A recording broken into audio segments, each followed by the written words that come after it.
Բարև ձեզ։ Մեդիա կենտրոնը կազմակերպում է առցանց քննարկում գերիներ ու անհայտ կորածներ, ով է զբաղվում նրանցով թեմայով։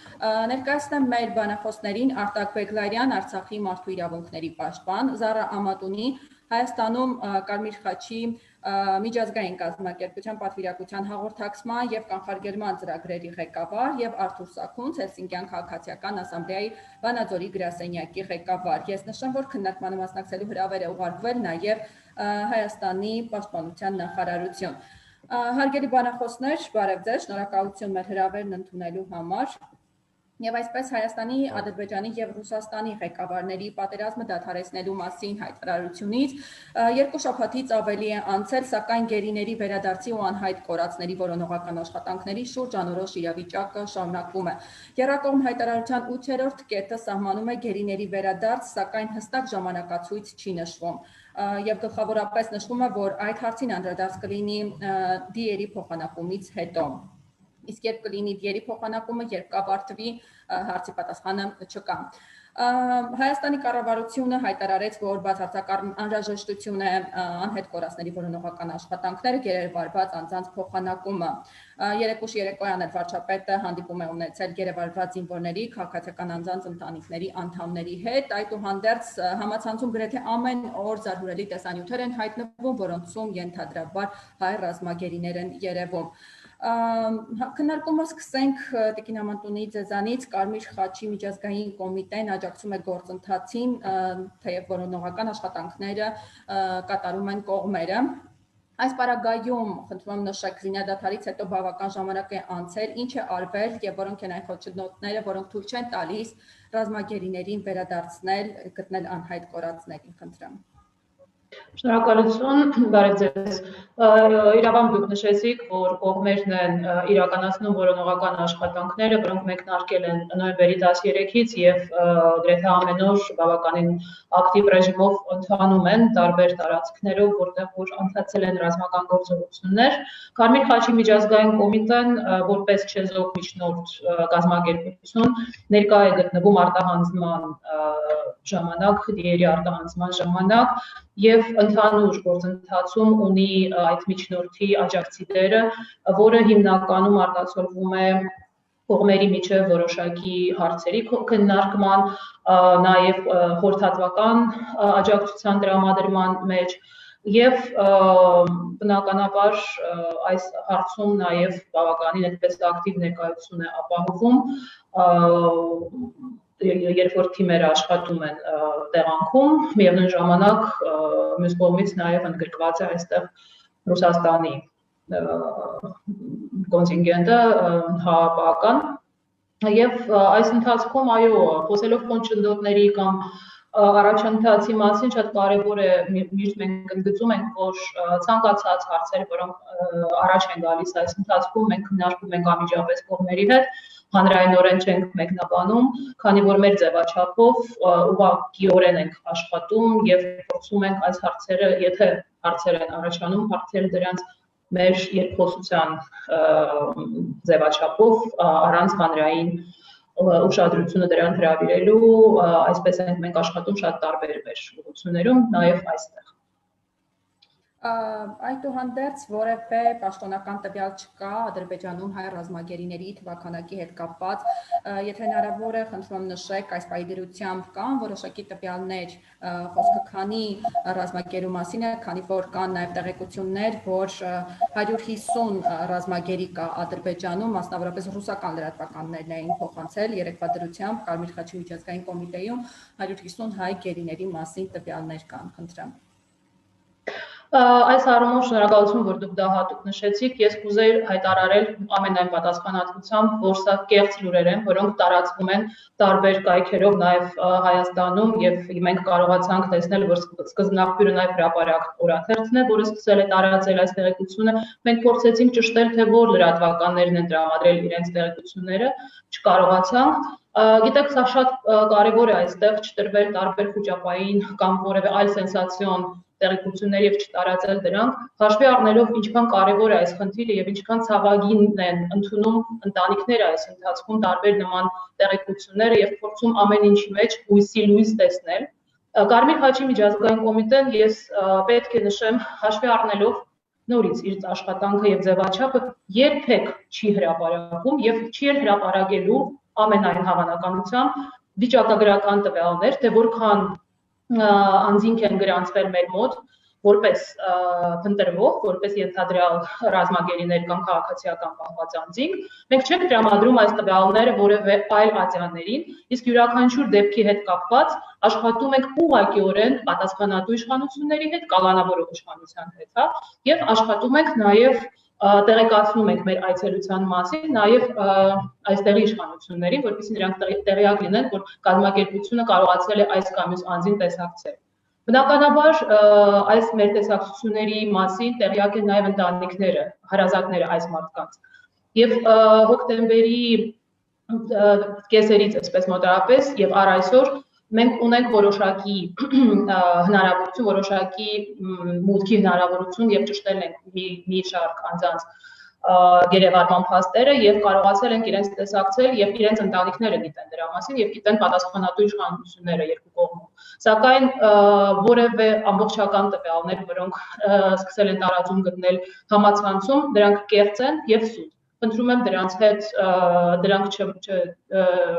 մեջ բերում չանել ընդհանրապես եւ հատկապես ընտանիքներին եմ դիմում այս առումով մեր հետ կապի մեջ լինել եւ չհավատալ հեշտ նման լուրերի տարածմանը։ Եվ մի հստակեցում են ինչով է պայմանավորված թիվը չհրապարակեցնելու, չհրապարակայնացնելու հանգամանքը Տիկինամոկինի։ Ընդհանրապես մեր աշխատանքը բավականին զգայուն իրավիճակներում է տեղի ունենում, տարբեր խնդիրներ եւ հնարավոր եւ առկա խնդիրների եւ ամենածանր պայմաններում, ինչը հակամարտություն է բոլոր երկրներում, բոլոր իրավիճակներում։ Սրանով պայմանավորված մենք աշխատում ենք յուրաքանչյուր դեպքի հետ եւ մենք յուրաքանչյուր հարցով մենք պատասխանատու իշխանությունների հետ աշխատում ենք երկկողմանի այդպես երկխոսության, եթե կարելի է կրկնվեմ դեպքում, երկկողմանի եւ կոնֆիդենցիալ ձևաչափով։ Սա թույլ է տալիս ուշադրության կենտրոնում պահել անմիջապես այս մարդկանց շահերը եւ հիշեցնել կողմերին համապատասխան պատասխանատու կողմին իր պարտավորությունների մասին այս անձանց վերաբերյալ, որոնք բխում են կրկին անգամ միջազգային մարդասիրական իրավունքի ներքո իրենց պարտավորություններից եւ նաեւ նույն իրավունքը թելադրում է հնարավորինս պահել այս անձանց հեռու հանրային ամբողջի, եթե կարելի է այդպես ասել, հանրային ուշադրության, ամբողջ դա այսպես ցիտում եմ, բայց ճիշտ ավելի կորեկտ ձևով պետք է ասեմ, հանրային ուշադրությունից հեռու, որովհետև մարդիկ գտնվում են բավականին բարդ իրավիճակում եւ հարցեր եւ խնդիրներ առաջ բերել լուծելը դա համապատասխան իշխանությունների խնդիրն է, որ մենք միջնորդ ենք հանդիսանում։ Հանրությունը կարող է աջակցել այս գործընթացին, եթե որոշի կողմը, բայց ոչ Կարմիր խաչի միջազգային կոմիտեն, որպես նախաձեռնող։ Կարմիր խաչի միջազգային կոմիտեի դերը զուտ աջակցել, որպեսզի քանի դեռ այս անձինք անազատության մեջ են, մենք կարողանանք իրենց ստանալ հնարավորություն տեսակցելու, մենք ստանանք հնարավորություն վերադառնալու եւ կրկին անգամ ստուգելու իրենց պահման պայմանները եւ օգնել նրանց, քանի դեռ նրանք անազատության մեջ են, կապ պահեն իրենց հարազատների հետ։ Սա այն գործառույթն է, որը մենք ունենք։ Մենք չենք կարող ստիպել կողմերին, ինչպես մեզ միշտ ասում են, բա չեք ուզում հետ բերել, շուտ հետ բերեք մեր տղաներին, այդպիսի հնչում են անընդհատ եւ մենք տեսնում ենք բնականաբար այդ բոլոր կոչերը եւ հարցերը մենք կարող ենք օգնել կողմերին վերադարձնել այս անձանց եւ մենք միայն խրախուսում ենք եւ միայն պատրաստական ենք դա անելու յուրաքանչյուր րոպեին, երբ որ որոշումը կայացվի։ Սակայն մենք որպես կազմակերպություն, մարդասիրական կազմակերպություն չունենք որոշելու այդ դերը։ Այդ որոշելու դերը կողմերի ձեռքերում է։ Ուստի եւ տեղեկությունները, որոնք կարող են հրապարակվել, դա որոշում են կողմերը։ Ուզում են նրանք հրապարակել կամ չէ, պաշտոնական կամ որևէ այլ վիճակագրական տվյալներ։ Մեր դերը աշխատելն է, ուշադրության կենտրոնում պահելն է այդ անձանց ճակատագրերը ըստ միջազգային մարդասիրական իրավունքի տարի եւ համաձայն այն հնարավորությունների եւ պարտավորությունների, որոնք իրակ պետք է իրականացնեն կողմերը այս անձանց հանդեպ, այս առումով թույլ տալով մեզ մուտք գործել եւ անել մեր աշխատանքը։ Այն հրապարակայնորեն, այսպես ասած, տարածել տեղեկություններ, վիճակագրական տվյալներ տրամադրել, Սա մեր գործը չէ։ Սրանով մենք նույնիսկ խախտում ենք այն պարտավորությունները, որ մենք ունենք որպես միջազգային կազմակերպություն այս մարդկանց համար։ Շատ լավ, շնորհակալություն պարոն Բեգլարյան, Արցախի եւ Հայաստանի մարդու իրավունքների պաշտպանները համատեղ զեկույցներ են պատրաստում, վերջերս էլ թվով 4-րդ փակ զեկույցը ամփոփվեց, գերիների թվաքանակի վիճակագրության հետ կապված արդյոք կան որոշակի տվյալներ, պահման պայմանների վերաբերմունքի հետ կապված եւ ընդհանուր առմամբ ինչպես է գնահատում գործընթացը որպես մարդու իրավունքների պաշտպան, ինչն է ձեր կարծիքով խոչընդոտում գերիների վերադարձին փոխանակման գործընթացին։ Ինչու է դանդաղում գործընթացը։ Խնդրեմ։ Շնորհակալություն։ Այո, հոկտեմբերի կեսերից սկսած, հոկտեմբերի 10-ից մոտավոր սկսած, արդեն ամարտկային վերաբերմունքի վերաբերյալ փակ զեկույցներ ենք սկսել պատրաստել եւ Հայաստանի Հանրապետության մարդու իրավունքների պաշտպանի հետ համատեղ ենք պատրաստել վերջերս 4-րդը արդեն պատրաստել եւ տարածել ենք, հիմա 5-րդը պատրաստման փուլում է եւ ինչու ենք փակ զեկույցներ պատրաստել, ոչ թե բաց հրապարակային, քանի որ այնտեղ կան բավականին շատ դաժան պատկերներ եւ նաեւ բնականաբար բավականին շատ անձնական տվյալներ։ Մենք նախընտրել ենք, որ ավելի թիրախային լինի եւ նաեւ հայկական հասարակության մեջ չմտնեն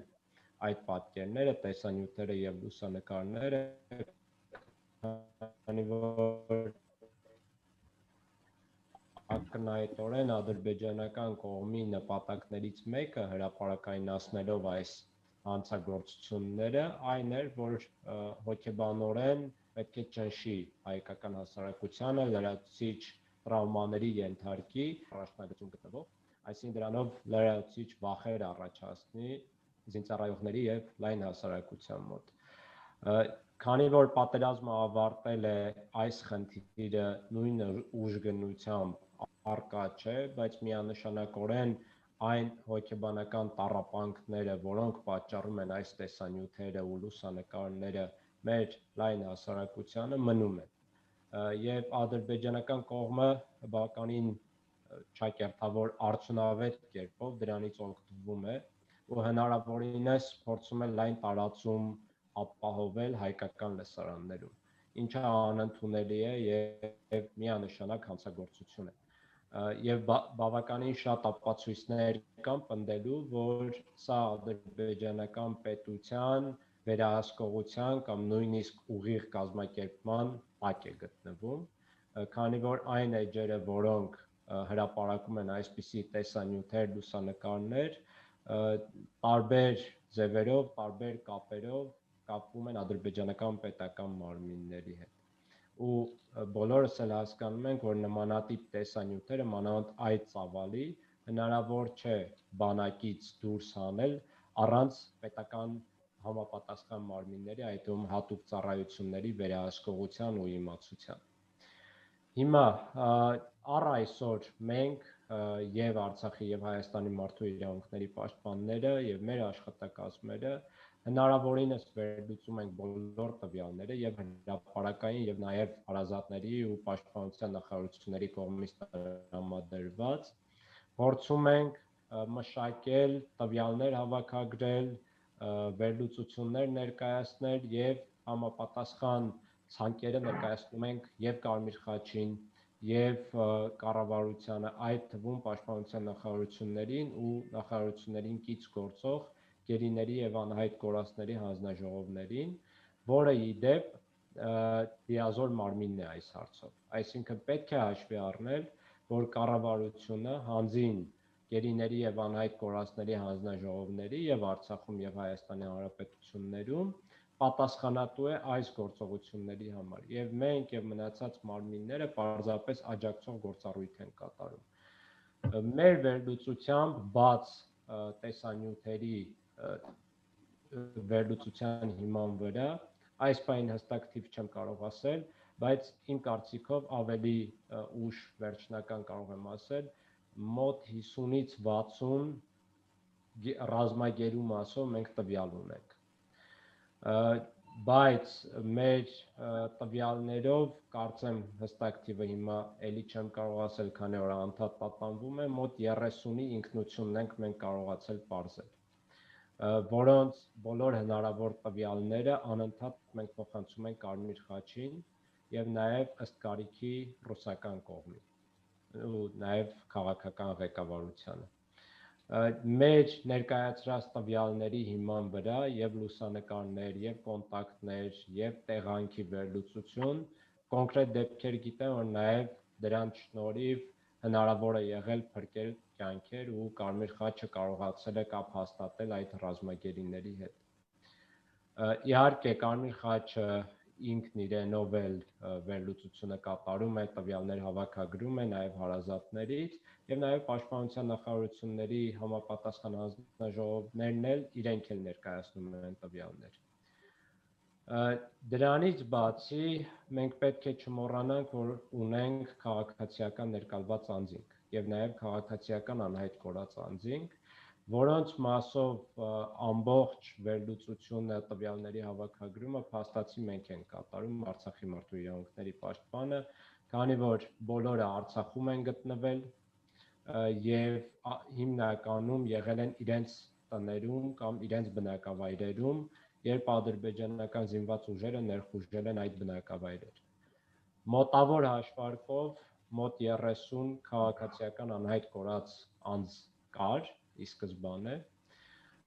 որոնց մի մասի ճակատագիրը պարզվել է, կան արդեն հաստատված դեպքեր, որ նրանք քաղաքացիական ներկալված անձինք են, այսինքն գտնվում են Ադրբեջանի վերահսկողության ներքո եւ նաեւ Կարմիր խաչն էլ կապ է հաստատել, կրկին թվեր չեմ հնչեցնում։ Մի մասով արդեն, եթե չեմ սխալվում, 11 դեպքով հաստատված մահվան դեպք կա, որոնցից 7-ը միայն պատերազմից հետո, այսինքն զինադադարի ընթացքում ուղղակի մարմինները վերադարձվել են մեզ կամ մեր փրկարար ծառայությունն է գտել համապատասխան տեղերում։ Բոլոր 7-ն էլ սպանված են եղել եւ հիմա փորձաքննությունները ընթանում են գրեթե բոլոր, եթե ոչ բոլոր դեպքերով արկա են եղել խեղման եւ խոշտանգման դեպքեր, այդ թվում հետմահու։ Այդ թվում ականջներ կտրելու դեպքեր, աչք հանելու, գլխատման փորձեր, հետմահու դանակահարության եւ մի շարք նմանատիպ դեպքեր, որոնք պարզապես սարսափազդու են։ Մի քանի դեպք կա քաղաքացիական անձանց մասով տեսանյութեր, որ ադրբեջանական կողմն է հրապարակել կենթանի վիճակում մարդկանց գլխատելու, քաղաքացիական անձանց նաեւ կենթանի վիճակում ականջները կտրելու եւ էլ չասեմ մնացած դեպքերը ուղղակի ամարտկային վերաբերմունքի դեպքեր, ծաղրանք եւ այլն եւ այլն։ Բոլոր այս դեպքերը մենք վերլուծում ենք, բոլոր հնարավոր դեպքերով ինքնությունները պարզում ենք, ներկայացնում ենք Կարմիր խաչին եւ ռուսական կողմին, բայց որպես ամփոփում ասեմ, որ այստեղ եւ գլխավոր պատասխանատուն եւ միակ հանցագործը ադրբեջանական կողմն է։ Ու ադրբեջանական կողմը բավականին ակնհայտ կերպով ժամանակ է ձգում, գերիների մասով էլ է ժամանակ ձգում, նաև դիակների որոշ չափով փոխանակման ու որոնման մասով էլ է ժամանակ ձգում, հիմա դիակներին էլ կգամ։ Առ այսօր իմ ստացած տվյալներով տարբեր տեղերից ավելի քան 400 մարմին է փոխանցվել մեզ հայկական կողմին։ Ու բոլորը չեն փոխանցվել, դրանց մի մասը մեր փրկարար ծառայությունը, Կարմիր խաչը եւ ռուսական խաղաղապահներն են գտել մարտադաշտերում համատեղ որոնման աշխատանքների ընթացքում, մի մասը փոխանակվել է։ Նաեւ մենք էլ բնականաբար ադրբեջանական դիակներ ենք փոխանցել նրանց։ Բայց քանի որ մարտական գործողությունները տեղի են ունեցել գլխավորապես այն տարածքներում, որոնք գտնվում են ադրբեջանական կողմի վերահսկողության ներքո այժմ, դրա համար պարզ է, որ իրենց վերահսկողության ներքո ավելի շատ հայկական մարմիններ կան, հայկական դիակներ կան, քան մեր վերահսկողության ներքո ադրբեջանական դիակներ։ բայց տարբեր տեղեկություններ մենք ունենք, այդ թվում ես ունեմ, այդ թվում ադրբեջանական կողմից արդեն տարբեր ձևերով հաստատված, որ իրենք տարբեր տեղերից հավաքել են հայկական մարմինները, զինծառայողների մարմինները, տարբեր տեղերում հավաքել եւ պահում են եւ անընդհատ ժամանակ են ձգում։ Այսինքն փաստացի ադրբեջանական կողմը իր պարտավորությունները եւ միջազգային մարդասիրական իրավունքով եւ նաեւ եռակողմ հայտարարությամբ հաստատված պարտավորությունները չի կատարում։ Իսկ թե ինչու են ժամանակ ձգում, ես կարող եմ ենթադրել, որ նրանք նպատակ ունեն լրացուցիչ կերպով ազդել ներ հայաստանյան, ներ հայկական լարվածության վրա եւ հոգեբանական տառապանքները խորացնել հայության շրջանում։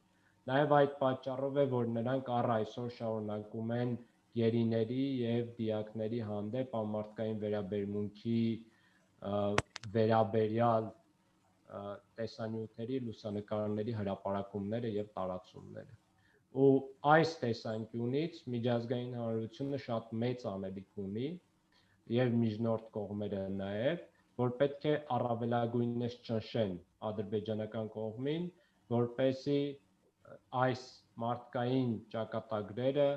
եւ մարդասիրական հարցերը չդարձնեն քաղաքական առևտրի հարց։ Ու միանշանակ մեր կառավարություններն էլ իրենց լիազորությունների ու կարողությունների շրջանակներում պետք է կատարեն առավելագույնը, որպեսզի գտնեն եւ անհայտ կորածներին, եւ հետ բերեն դիակները, եւ նաեւ գերիներին։ Անհայտ կորածների մասով էլ մի բան նշեմ, որ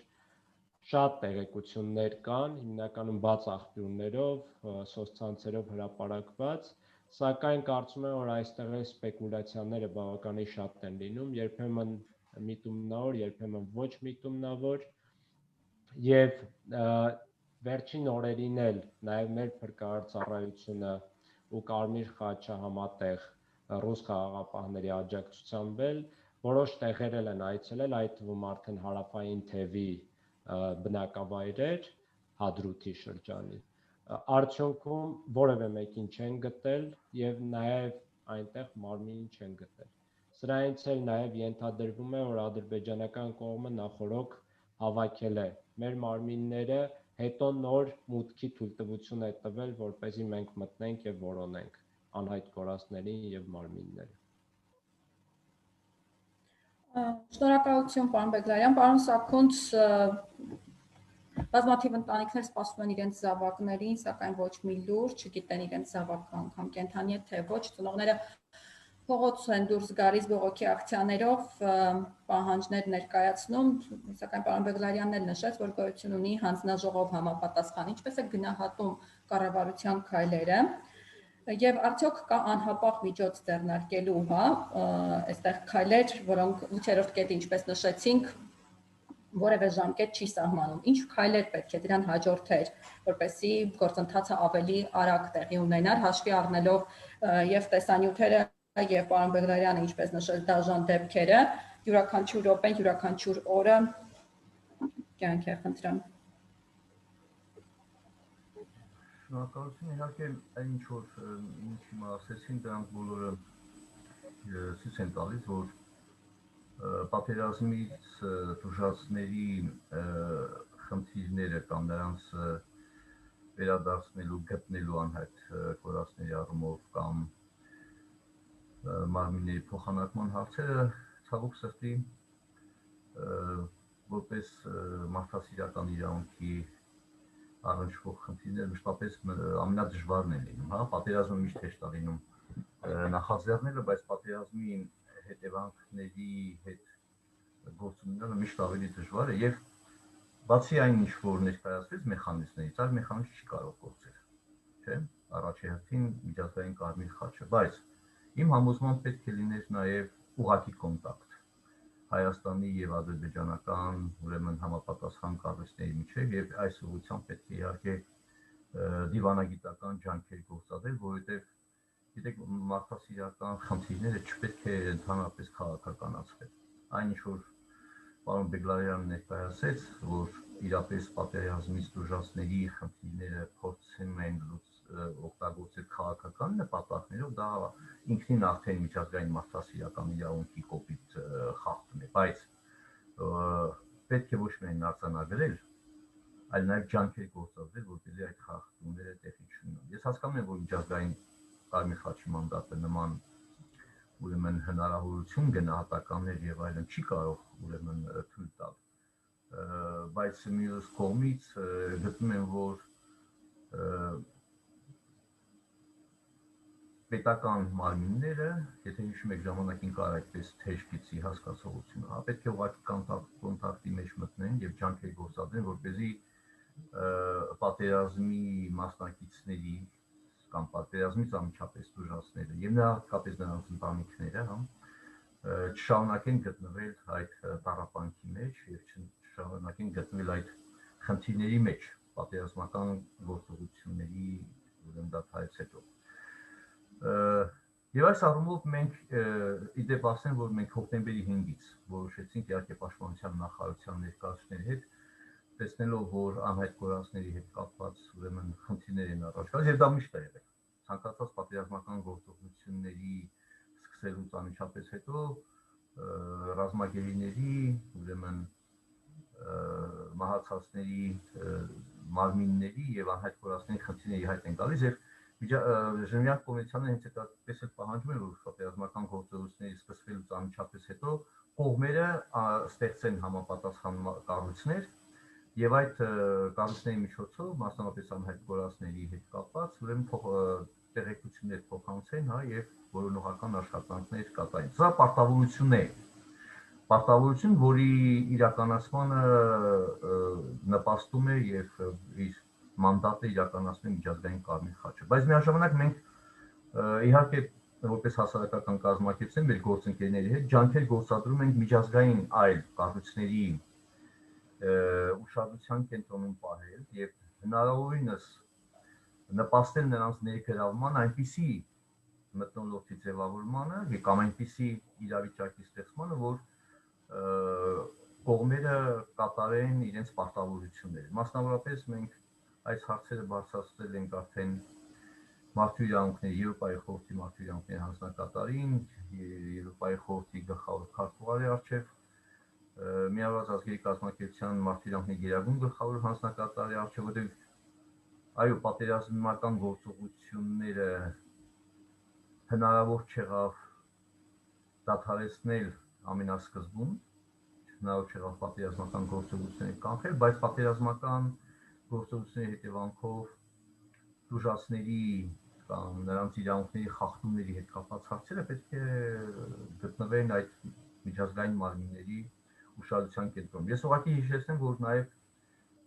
Եվրոպայի խորհրդի խորհրդարանական վեհաժողովի կողմից ընդունված կա բանաձև Հարավային Կովկասում անհայտ կորածների խնդիրների վերաբերյալ հատուկ բանաձև, որը եւ ադրբեջանական կողմին, հա,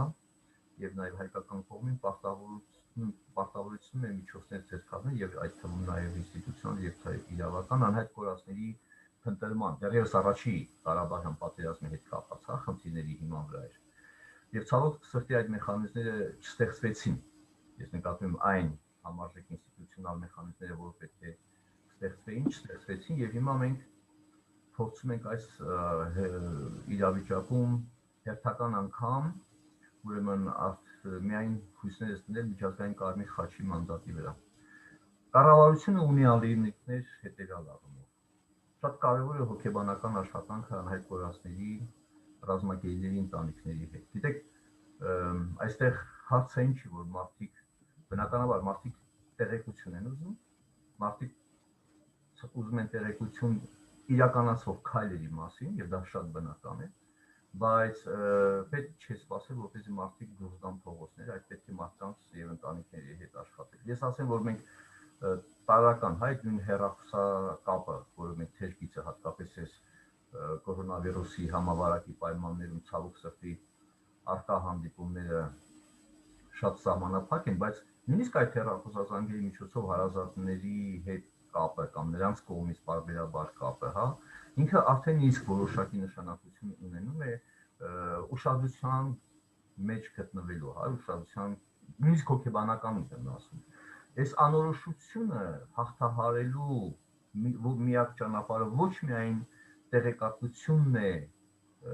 որը պետք է եւ պետությունը պարտավոր է տեղեկատվությունը տրամադրելու։ Սա ուղղակի ասեմ պետության պարտավորությունն է, այլ նաեւ այդ տեղեկատվությունը սպասող իրենց հարազատի ճակատագրի գտնվելու վայրի փոխանակման մասին, հա, տեղեկատվությունը սպասող հարազատների հետ ուրեմն աշխատանք տանելն է։ Մարդկանց հետ մշտական կապի մեջ գտնվելը, ոչ թե իրենց ուրեմն այդ մտածմունքների, իրենց այդ տեղեկատվության, անորոշ տեղեկատվության վիճակում հա գտնվելու մեջ մենակ թողնելը։ Սա ասում եմ, որ բավական շատ կարևոր հարց է հենց հոգեբանական արժանացության խնդիրը։ Իսկ ինչ վերաբերում է պետության կողմից իր քաղաքացիների արժեք պարտավորությունների կատարման առումով, ապա ես այո նշում եմ, որ այստեղ կա եւ ինչպես նշվեց իրավունքների խախտման հաստատագրում, արձանագրում եւ դա համար պետք է իրապես իրավապահ մարմինները բավական լուրջ ներգրավվածություն ունենան, դա ոչ միայն մարդու իրավունքների պաշտպանի զեկույցներում, որը շատ կարևոր է եւ մենք մշտապես ենք օգտագործել եւ հղումներ արել մեր բոլոր ուրեմն միջազգային մարմիններին ուղղված զեկույցներում, այլ նաեւ փորձագիտական, հա, բավական լուրջ աշխատանք պետք է կատարվի իրական տեղեկությունը կեղծ տեղեկություններից տարանջատելու համար, որովհետեւ այն որ ամեն մի այդ տեսանյութը, որը հոգեբանական կարևոր իմաստով տերոր է հասարակական, ահաբեկչություն հասարակության նկատմամբ, պետք է հստակ ուրեմն նրանց վերաբերյալ տեղեկատվությունը, պարզաբանումները եւ իրականացվող քայլեր պետության կողմից ուրեմն նույնպես արվել։ Այսինքն մի քանի գործիքներ կան։ Մեկը ուրեմն իրավական ընթացքը պատերազմական հանցագործությունների ուղղությամբ եւ դրա ուղղությամբ պետք է կատարվի որակյալ նույնպես աշխատանք, փաստագրում, ուրեմն եզրակացություն, մյուսը դիվանագիտական շատ լուրջ աշխատանք գերության մեջ գտնվող անձանց վերադարձնելու ուղղությամբ, հա, համաձայնություններ ձեռք բերելու։ Այսինքն միջազգային կարմիր խաչը իրականացնում է միջնորդական մանդատը, բայց այն իրավիճական այն պայմանները, որում աշխատում է, այդ պայմանների ստեղծման պարտավորությունը կողմերի վրա է, հա, եւ կողմերը բացի, որտեղ հակամարտության մեջ կողմերը պետք է ունենան երկխոսություն, եւ ոչ թե որևէ այլ ուրեմն, եթե պետք է միջնորդական ջանքեր, այդ թվում ռուսական կողմի ջանքերը, նույնպես պետք է ուրեմն ներգրավել։ Ինձ համար մի քիչ մտահոգիչ էր այդ համաձայնագրի կամ հայտարարագրի կնքման հետ, որ այս մարդասիրական իրավունքի խնդիրների վերաբերյալ չկար հստակ կարգավորումներ, ժամանակացույց, աշխատանքների մասին, հա, որոշակի փաթեթ վերցնելի միջազգային պարտավորությունների իման վրա։ Սա կարծես թե թողնվեց անցյալ, հա, վիճակում, որը իմ կարծիքով անթույլատրել է, որտեղ շատ նույնիսկ պատերազմական գործողությունների դադարեցումը կարևոր է, բայց պատերազմական գործողությունների հետևանքով տուժածների ուրեմն խնդիրների լուծումը առավել անկյունաքարային պետք է լիներ այդ երակոմ համաձայնագրի տեսակետից եւ որը չի արվել։ Հիմա գոնե նաեւ ԵԱՀԿ Մինսկի խմբի համանախագահության ուրեմն ջանքերը, հա, ներդնել այս մարդասիրական խնդիրների լուծման համար եւ կարծում եմ այստեղ անելիքներ կան, թե երկկողմանի, թե երակողմ, թե բազմակողմ, հա, բոլոր ձևաչափերով ի վերջո ամրագրելու, որ անթույլատրելի են անմարդկային վերաբերմունքը մարդկանց նկատմամբ, որոնք գտնվում են։ Մենք չգիտենք նույնիսկ հիմա Հայաստանում քանի ադրբեջանցի ռազմագերի կա, կամ ընդհանրապես դրանք կան թե չէ, իհարկե ադրբեջանական արտադրային վստահելը չի կարելի, հա, դժվար է այս պայմաններում, բայց բոլոր դեպքերում ես գտնում եմ, որ իրապես ոչ թե քանակային կամ վիճակագրական տվյալներն են այստեղ կարևոր, այլ այն մթնոլորտի ձևավորումը եւ հասնել այնպիսի իրավիճակի ձևավորմանը, որպեսզի մարդասիրական խնդիրները տարանջատվեն այս քաղաքական փոխհրաձգությունից կամ քաղաքական նպատակներից կամ չգիտեմ շարժառիթներից։ Սա պետք է այս ուղղությամբ պետք է մեծ ջանքեր գործադրել։ Եվ մենք ասացի ներկայացրել ենք բոլոր այդ հարցադրումները միջազգային այն բոլոր կառույցներին, որոնք մարդու իրավունքների ուղղությամբ ունեն անմիջական, հա, պարտավորություններ եւ անելիքներ եւ Հայաստանի իշխանությունները այդ մարմինների հետ պետք է ամենօրյա ամեն վարքյան գտնվեն աշխատանքի մեջ Եվրոպայի խորհրդի շրջանակներում, Վարչապետի գերագույն գլխավոր հանձնակատարի ուրեմն գրասենյակի ուրեմն միջոցով եւ այլն բոլոր հնարավոր ջանքերը որպեսզի այս խնդիրները չդառնան քաղաքական իշխանության դեպքում Ադրբեջանի հայ իշխանության կմահաճույքի տիրույթում Շատ լավ։ Շնորհակալություն, պարոն Բեգլարյան, կան մտահոգություններ հանրության շրջանում, որ Ադրբեջանը Բաքվում հայ գերիների մասնակցությամբ զորահանդես կարող է կազմակերպել։ Հետաքրքիր է կան նման տեղեկություններ մարդու իրավունքների պաշտպանը ստացել է, ունի նման ահազանգ եւ եթե նման բան տեղի ունենա, արդյոք սա հերթական պատերազմական հանցագործություն չի որակվի, խնդրեմ։ Ես էլ եմ լսել նմանատիպ տեղեկությունների մասին, բայց անկեղծորեն չեմ կարող ասել, թե որքանով հավաստի է։ Կան որոշ կասկածներ, այսինքն հաշվի առնելով նախընթաց գործընթացները, նաև ադրբեջանական ձեռագիրը, նաև հայատյացության մթնոլորտը Ադրբեջանում, որը լայնորեն խրախուսվում է հենց կառավարության իշխանությունների կողմից, բնականաբար տեսականորեն չեմ կարող բացառել, բայց ես հույս ունեմ, որ չասեմ իրենք բավարար մարդասեր կգտնվեն, բայց հույս ունեմ, որ ռացիոնալ առումով իրենք կհասկանան, որ դա իրենց համար շատ լուրջ հարված է լինելու միջազգային հեղինակության տեսանկյունից, եթե իհարկե իրենք թքած ունեն դրա վրա, կոպիտ ասած, բայց հույս ունեմ, որ գոնե միջազգային հանրությունը հնարավորինս կանի, եթե նույնիսկ նմանատիպ մտադրություն կա, կանխարգելելու տարբեր ձևերով, տարբեր լծակներով, որպեսզի նմանատիպ բան չկատարվի։ Եթե կատարվեց, միանշանակորեն դա շատ կոպիտ հանցագործություն է լինելու, որը պետք է, եթե նույնիսկ չկանխարգելվի էլ, չստացվի կանխարգելել, դրանից հետո պետք է շատ լուրջ պատժիչ միջոցներ ձեռք առնվեն։ Բայց անկեղծորեն ասեմ, հաշվի առնելով պատերազմական գործողությունների ժամանակ տեղի ունեցած բազմաթիվ պատերազմական հանցագործությունները եւ լայն առումով մարդկության դեմ կատարված հանցագործությունը, ամբողջ պատերազմը իր բոլոր շղթաներով ու պատերազմական հանցագործություններով եւ դրա դիմաց միջազգային հանրության մեղմ արձագանքները, երբեմն լռությունը եւ հատկապես ոչ գործնական քայլերը, ես այդքան էլ այսպես ասեմ, բան չեմ, լավատես չեմ, որ միջազգային հանրությունը իր պարտավորությունները արդյունավետորեն կարող է կատարել։ Այնպես որ մենք պետք է, մենք նկատի ունեմ Հայաստանի Հանրապետության, Արցախի Հանրապետության իշխանությունները, ամբողջ հայությունը պետք է առավելագույն ջանքերը գործադրեն եւ ուղիղ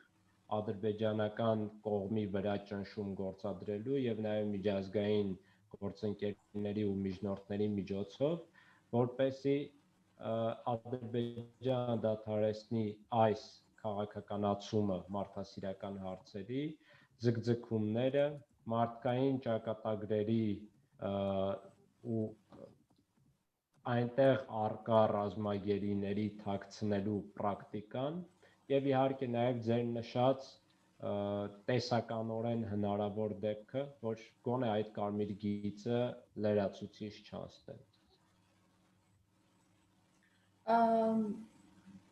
Նաև եթե հնարավոր է անդրադառնանք տեսանյութերին, դուք ձեր խոսքում նշեցիք, օրեր առաջ ազգային անվտանգության ծառայությունը հայտարարություն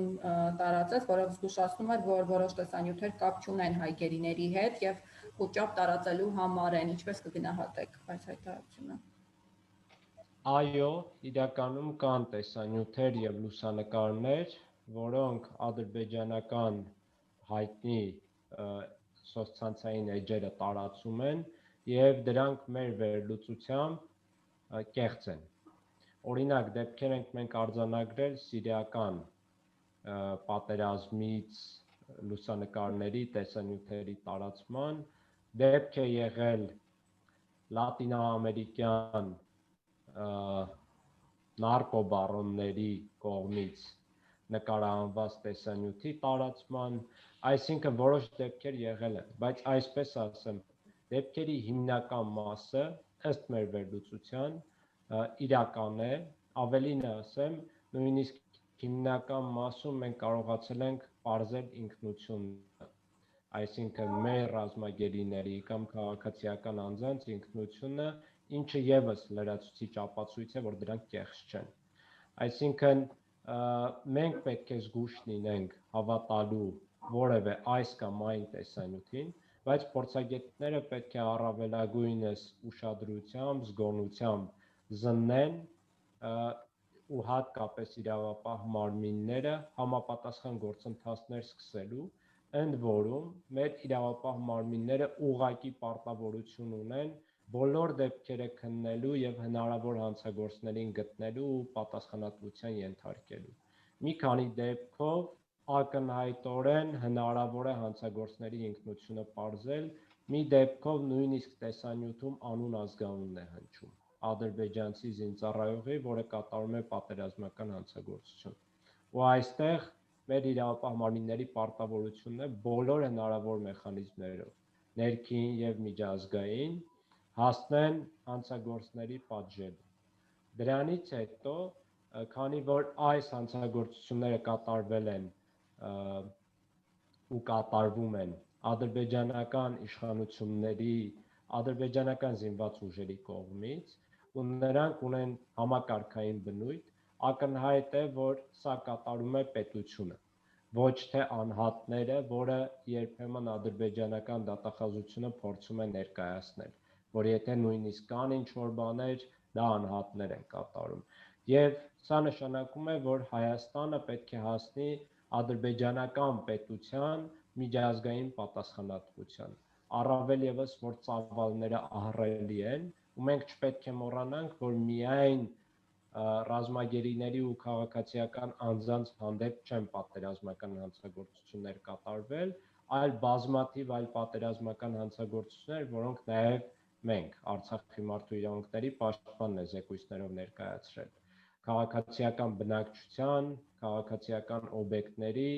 դիտավորյալ եւ չտարբերակված թիրախավորումներ, լայնածավալ, հազարավոր, տասնյակ հազարավոր դեպքեր։ Միջազգային մարդասիրական իրավունքի հատուկ պաշտպանության տակ գտնվող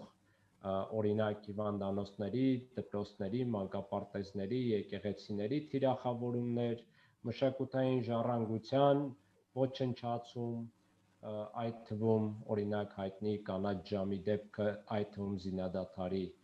զինադադարից հետո, ու բազմաթիվ այլ հանցագործություններ, լրագրողների հանդեպ հանցագործությունները, վարձկանների ընդգրկումը, արգելված մեթոդների եւ զինատեսակների կիրառումը, այսինքն որը թողեմ, որը ասեմ։ Սա նշանակում է, որ միջազգային հանրությունը պետք է ադրբեջանական պետությանը շատ լուրջ պատասխանատվության ենթարկի, ու այստեղ Հայաստանի Հանրապետությունը ուղիղ պատասխանատվություն ունի եւ պարտավորություն ունի հետեւողականորեն հասնել դրան։ Նա խնդրեմ պարոն Սաքունցու, որևէ լրացում ունեք։ Սա շատ կարևոր հանգամանք ուզում եմ նշել, որ տեղեկատվական այս տեխնոլոգիաների եւ հնարավորությունների ժամանակահատվածում, երբ որ ըստ էության տեղեկատվության մատչելիությունը հասանելի է յուրաքանչյուրին, հա, եւ բնականաբար այդ տեսանյութերը, որոնք տարածվում են, մենք չպետք է ստանանք միայն, որ կան կեղծ տեղեկություններ, ինչպես ասենք ազգային անվտանգության ծառայությունը տարածում է, այլ որ հստակ այն տարածված տեղեկություններից է, որոնք որ ուսումնասիրվել են, հիմնավորվել են, փաստագրվել են որպես այդպիսին, նրանց վերահսկողությամբ քայլեր կատարելու մասին պետք է լինի, այսինքն ես ամրագրում է իշխանության կողմից իր պարտավորությունների կատարման մասին նաև հաշվետվություն։ Հասկանալի, որտեղ դա հատկապես այս իրավիճակում, երբ որ մենք պետք է տեսնենք պետության կողմից իր քաղաքացիների առջև պարտավորությունների կատարման պարբերական հաշվետվողականություն, մարդկանց ճակատագրերի ճշտելու, բացահայտելու, կանխելու հետագա անմարդկային վերաբերմունքի ուղղությամբ, այդ կատարող քայլերը, սա ուղղակի պետք է ասեմ, որ հենց սա այն է, ինչ որ մենք ակնկալում ենք եւ պետք է պահանջենք պետությունից, ոչ թե միայն հերքելու։ Մյուսը, ես ուղղակի ուշադրություն կհրավիրեի պարոն Բեգլարյանին, որ մինչև հիմա ադրբեջանական պաշտպանության գերատեսչության կողմից կամ կառավարության կողմից այդ նույն տեսանյութերի հետ կապված իրենք շատ լավ տեսնում են, չի եղել որևէ պաշտոնական հայտարարություն, գոնե ձևական, որ նման գործողություններ անթույլատրելի են։ Այսինքն այս լռությունը կամ անուշադրության մատնելը, մեղմ ասած, հրապարակային մակարդակով հիմնավորում է դրանց կազմակերպված բնույթի մասին։ Եվ այս տեսակետից, այո, Հայաստանի իշխանությունները պարտավորություն ունեն այս պատերազմի, որտեղ այստեղ գիտեք, եթե ռազմագերի է ու ասենք թե վատ վերաբերմունքի հետ կապված բան կա, որը միջազգային Կարմիր խաչի մանդատի իրականացման շնորհիվ կարող են մարդուն արձանագրել եւ հետո կանխել հետագա վատ վերաբերմունքի դեպքերի, ընդհանրենք, հա, բայց նման կտտանքները, սպանությունները, դրանք պատերազմի հանցագործություններ են եւ օր առաջ պետք է այդ պատերազմի հանցագործություններով բոլոր լծակները, բոլոր մեխանիզմները գործի գցել։ Ես միջազգային հանրության չեմ ուզում միայն ասեմ, որ նրանք պարտավոր են, այլ մենք ենք պարտավոր, որպեսզի այդ միջազգային մեխանիզմներն աշխատեն։ Հասկանու՞մ եք, այսինքն այստեղ մենք պատշաճ ջանքեր, անհրաժեշտ ջանքեր պետք է գործադրեն, որպեսզի այդ մեխանիզմները ի վերջո սկսեն աշխատել։ Եվ սա Ինչ այս պահը ձեռնարկված է, ինչպես է գնահատում։ Դե ես հենց այդ եմ։ Արդյոք բոլորովին օգտագործում։ Բացառությամբ մարդու իրավունքների երեւական դատարանի մեխանիզմի, որտեղ հայտարարությունները ներկայացված են եւ բացի նրա մեխանիզմները անմիջական ազդեցություն չունեն, ինչպես ասենք միջազգային Կարմիր խաչինը, այն իմաստով, որ եթե հայտնաբերվեց մարդ, ապա մի քիչ ավելի է հեշտանում այդ գերու հետ կապված աշխատանքը, հա, բայց մնացած առումներով ես խիստ անբավարար եմ համարում։ Հայաստանի Հանրապետության արտգործնախարարության կողմից, գլխավոր դատախազության կողմից, Արտադրության նախարարության կողմից, այս բոլոր փաստերը, որոնք անընդհատ կուտակվել են, հավաքվել են, իմի են բերվել, դրանց ուղղությամբ գիտեք, որտեղ անպատժելի գործողությունների կանխման կամ կասեցման միակ արդյունավետ ճանապարհն է, երբ որ այդ գործողությունների կատարողների նկատմամբ կիրառվում են ինչ-որ պատժամիջոցներ, կիրառվում են ինչ-որ ուրեմն իրավական ընթացակարգ է գոնե սկսվում։ Հասկանում եք, այսինքն արդեն իսկ սեպտեմբերի 27-ից հետո նույն ուրեմն այդ ագրեսիան վարձկանների ներգրավման վերաբերյալ արդեն տվյալները արդեն բավարար էին, որ արդեն քրեական արդարադատության միջազգային, հա, շրջանակներում արդեն հայցը ներկայացված են դատական, այսինքն քննարկման process-ում գտնվեր, հա։ Սրանում ես ակնհայտորեն գնահատում եմ, որ ոչ բավարար մեր կողմից կատարված ջանքերը, որտեղ պատերազմը հասկացանք, բայց մթնոլորտը շարունակում է մնալ ուրեմն ոչ բարենպաստ այն իմաստով, որպեսզի այս խնդիրները լուծվեն։ Անպատժելիությունը սկսում է տարածվել, հասկանում եք, սա անպատժելի վարքագծի ուրեմն դրսևորումներ են, որոնց կանխման ուղղությամբ ինչ ջանքեր են գործադրել մեր իշխանությունների կողմից։ Սրանում ես չեմ տեսնում ցավոք սրտի։ Շնորհակալություն Տիկին Ամատունի, եթե հնարավոր է դուք եւս անդրադարձեք հարցին այն լուրերին, որ Ադրբեջանի իշխանությունը ծրագրում է հաղթական շքերթ, որտեղ պատրաստվում է քայլերթի հանել հայ ռազմագերիներին։ Արդյոք Կարմիր խաչի միջազգային կոմիտեն նման տեղեկության տիրապետում է, ինչ կարող եք ասել այս առումով։ Իրականում մենք հետևում ենք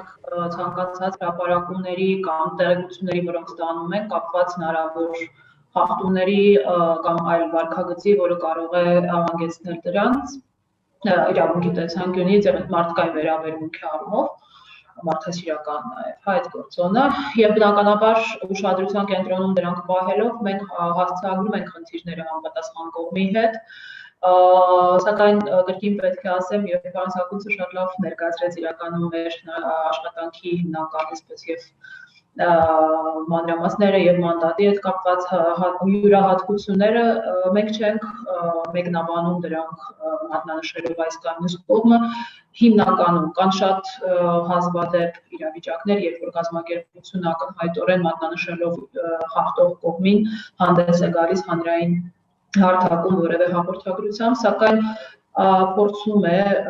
ամեն դեպքում երկխոսության միջոցով հասնել որևէ արդյունքի, որը թույլ կտա վերանայել մոտեցումները կողմի մոտ։ Այսինքն թե ցանկացած հրապարակումներ կամ ցանկացած տվյալներ, որոնք մենք ստանում ենք, որ կարող են ունենալ ինչ-որ մի հետևանք, ոչ ընդունելի, սա բնականաբար եւ մենք ուշադիր ենք, սակայն այո, ուշադիր ենք եւ անմիջապես ուղղում ենք մեր մտահոգությունները եւ նկատառումները անմիջապես հնարավոր խախտելին։ Շնորհակալ եմ պարոն Բեգլարյան, եթե հնարավոր է, խնդրում եմ նաև նշեք միջազգային բազմաթիվ պայմանագրեր ունենք, Ժնևյան կոնվենցիա եւ այլ պայմանագրերով արդյոք սահմանվում է, թե որ գերիներն են անհապաղ ենթակա վերադարձման եւ արդյոք այս պարագայում որևէ քայլեր պետք է ձեռնարկվի, անհրաժեշտ մեխանիզմներ կան, որպեսզի անհապաղ վերադարձման հետ կապված գործընթացը տեղի ունենա։ Այո, հիմնականում հարցը կարգավորվում է, նմանատիպ հարցերը կարգավորվում են Ժնևյան կոնվենցիաներով եւ որևէ ռույթ չկա, որը կարող է ենթադրել, որ հապաղումները թույլատրելի են գերիների վերադարձի տեսանկյունից, ու տվյալ դեպքում ռազմագերիների եւ քաղաքացիական ներկալված անձանց, իդեպ նաեւ բռնի անհետացած անձանց, քանի որ արդեն կան բռնի անհետացած անձինք, որոնք զինադադարից հետո են ընկել ադրբեջանական վերահսկողության ներքո, սա էլ առանձին թեմա է։ Եվ որևէ ձևով հապաղումը արդեն թույլատրելի չէ ու ընդունելի չէ։ Իսկ ռազմագերիների տեսանկյունից կարգավորումն այնպիսին է, որ պատերազմի ավարտից անմիջապես հետո պետք է վերադարձվեն։ Այսինքն որևէ պատճառ չկա ուղղակի հապաղելու եւ կողմերը շատ արագ պետք է կազմակերպեն ռազմագերիների վերադարձը իրենց տներ։ Քաղաքացիական անձանց մասով էլ նույնպես միակ վերապահումը այստեղ վարձկանների մասով է, քանի որ կան համապատասխան կոնվենցիաներ, որոնք կարգավորում են, որ գերի ընկած վարձկանները իրենք ռազմագերի չեն համարվում եւ իրենք պետք է պատասխանատվության ենթարկվեն իրավական գործընթացներով, քրեա իրավական գործընթացներով, քանի որ իրենք հանցագործություններ են կատարել։ Որպես վարձկան ինքնին արդեն հանցագործություն են կատարել։ Ուստի այս տեսանկյունից եւ ադրբեջանական կողմը, այս դեպքում հատկապես ադրբեջանական կողմը եւ իհարկե հայկական կողմն էլ պետք է իրենց միջազգային մարդասիրական պարտավորությունները կատարեն անհապաղ, անվերապահ կերպով։ Իհարկե այստեղ վերապահումները ադրբեջանական կողմում են։ Եվ մի հարց էլ, որ կարճ կուզեի անդրադառնալ, պարոն Սաքունցը նշեց, ու ես միանշանակ դրան կողմ եմ, որ իրականում պետությունը, պետական մարմինները, տվյալ դեպքում կառավարությունը պարտավոր է ռազմավարական հաղորդակցությունը արդյունավետ կերպով վարել, հատկապես ճգնաժամային պայմաններում ու հատկապես մարդասիրական հարցերին վերաբերող դեպքերում հասարակության հետ։ Ու քանի որ շատ ընտանիքներ գտնվում են անորոշության մեջ եւ նաեւ հասարակությունը ընդհանուր առմամբ բարձր հետաքրքրություն է ցուցաբերում այս մարդասիրական հարցերի հանդեպ, իշխանությունները պետք է հնարավորինս լինեն թափանցիկ եւ պետք է կանոնավոր ռազմավարական հաղորդակցություն վարեն հասարակության հետ, հնարավորինս պարզ կերպով ներկայացնելով գործընթացները, ռիսկերը, կատարված աշխատանքները եւ ցավոք սրտի նշեմ, որ հատկապես սկզբի շրջանում այս առումով բացթողումները մեծ էին, վերջին օրերին արդեն դրական միտում է նկատվում, նաև այդ պատճառով է, որ ես եւ Հայաստանի Հանրապետության իմ գործընկերը որոշ չափով մենք ենք սկսել հանրային հաղորդակցությունը վարել, իհարկե, որի պատճառով նաև հարվածի տակել ենք ընկել, քանի որ շատերը մտածում են, որ մենք ուղիղ լիազոր մարմինն ենք այս հարցով, բայց դա կապ չունի մեզ համար, անձամբ ինձ համար շատ կարևոր է, որ պետք է հանրությունը իմանա, թե ինչ է կատարվում։ Դրա համար ես պարբերաբար հրապարակումներ եմ ունենում եւ ներկայացնում եմ, թե ինչ է կատարվում, գործընթացը ինչպես է ընթանում, խնդիրները որտեղ են, այնքանով, որքանով դա չի վնասելու գործընթացին, իհարկե նաև հաշվի առնելով Կարմիր խաչից տրված կոնֆիդենցիալ տեղեկություններն էլ, որոնք բնականաբար հրապարակման ենթակա չեն։ Դա արդեն մեր առանձին շփումների շրջանակներում է լինում։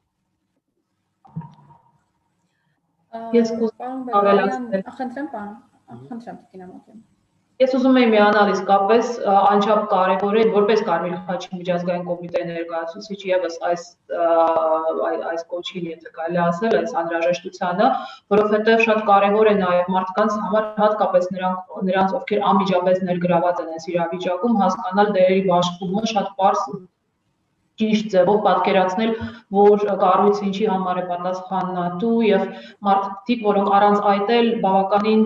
ողբերգական այսպես իրավիճակով այսպես շատ ծանր ցավագին գործընթաց է եւ սպասման եւ անորոշության մեջ են գտնվում, ավելորդ այսպես բազմազոց ինքը միայն ավելացնում է տարապանքը։ Եվ այս առումով մենք փորձում ենք իսկապես քննարկում ենք եւ Պաշտպանության նախարարության հետ հնարավորություններ տրամադրելու եւ բարձրաբանելու մարդկանց ինչպես պետք է ում պետք է դիմեն, ինչպես պետք է որտեղից հաղորդակցություններ տարբեր ստանալ, սակայն դեռևս մենք տեսնում ենք որոշակի արդեն առաջընթաց այն առումով, որ գոնե մարդիկ արդեն հասկանում են, որ այո, ռազմագերիների հետ կապված ենթադրյալ քաղաքացիական անձանց պետք է մոտենալ Կարմիր խաչի միջազգային կոմիտե, բոլոր այն հարցերը, որոնք վերաբերում են անհայտ կորած զինվորականներին, պետք է դիմել Պաշտպանության նախարարության ներքո գործող այս պահին հատուկ հանձնաժողովը, սակայն մեր կարծիքով պետք է շարունակել այդ ջանքերը եւ իսկապես ռազմավարական կերպով անդրադառնալ տեղեկատվության փոխանցմանը մարդկանց մոտ ստեղծելով ավելի այդպես թեթևացնելով իրենց առանց այտել այդ տարապանքի բեռը։ Շնորհակալ եմ Տիկին Ամատունի, մենք լրագրողներից հարցեր ունենք, հանրային ռադիոյից հետաքրքրվում են Կարմիր խաչի հայաստանյան ներկայացուցիչները տեղյակ են արդյոք, որ Ադրբեջանի Կարմիր խաչի ներկայացուցիչները խոչընդոտներ են ստեղծում գերիներին տեսակցելու հարցում։ Ես չգիտեմ, որտեղից է նման տեղեկատվություն, իրականում մեր կազմակերպությունը ներկայանալով տարածաշրջանում իր Երևանում, Բաքվում եւ Լեռնային Ղարաբաղում գրասենյակներով աշխատում է համակարգված ձևաչափով, այսինքն ցանկացած տեղեկություններ, որոնք մենք ստանում ենք, մենք ստուգում ենք համապատասխանաբար մեր գործընկերների միջոցով, ինչ վերաբերում է մեր ներքին աշխատանքների, երևի թե մենք կարող ենք խոսել անմիջապես, ինչպես է դա կարգավորվում եւ կրկին անգամ ես հասկանում եմ, որ կարող է լինել ոչ կամ թերի պատկերացում, թե ինչ է Կարմիր խաչի միջազգային կոմիտեն իրենց ներկայացնում տարածաշրջանում, ես նորից կրկնեմ, սա կազմակերպության ներկայացուցչությունն է տարածաշրջանում որպես մեկ ամբողջություն, որը տարածված է մի քանի այն վայրերում, որտեղ որ մենք տանում ենք մեր երկխոսությունը, մեր աշխատանքները բոլոր մարդասիրական հարցերով համապատասխան իշխանությունների ներկայացուցիչների հետ եւ որևէ մեր պատվիրակության կամ առաքելության կողմից աշխատանքների հատուկ որևէ խոչընդոտներ ստեղծելու մասին անգամ խոսքը չի կարող գնալ, ես կարող եմ ձեզ վստահեցնել դրան։ Պարոն Բեգլարյան, ականատ հաջորդ հարցը հանրային ռադիոից հետևյալն է, ականատեսենք բազմաթիվ դեպքերի, երբ ադրբեջանցիները պարզապես մուտք են գործում հայկական գյուղեր, բնակիչների ստիպում դուրս գալ իրենց տներից, քանի որ նրանք արդեն ադրբեջանական են։ Արդյոք որևէ միջազգային կառույց արձագանքել է այս դեպքերին, եւ երկրորդ հարցը մարդու իրավունքների եվրոպական դատարանը Ադրբեջանի մինչև նոյեմբերի 27-ը ժամանակ է տվել, որպեսզի վերջինս 9 հայ ռազմագերիների վերաբերյալ տեղեկատվություն տրամադրի եւ հայտնի հայրենադարձման վերադարձի ժամկետները։ Եթե սա չկատարվի, ինչ է սպասվում Ադրբեջանին։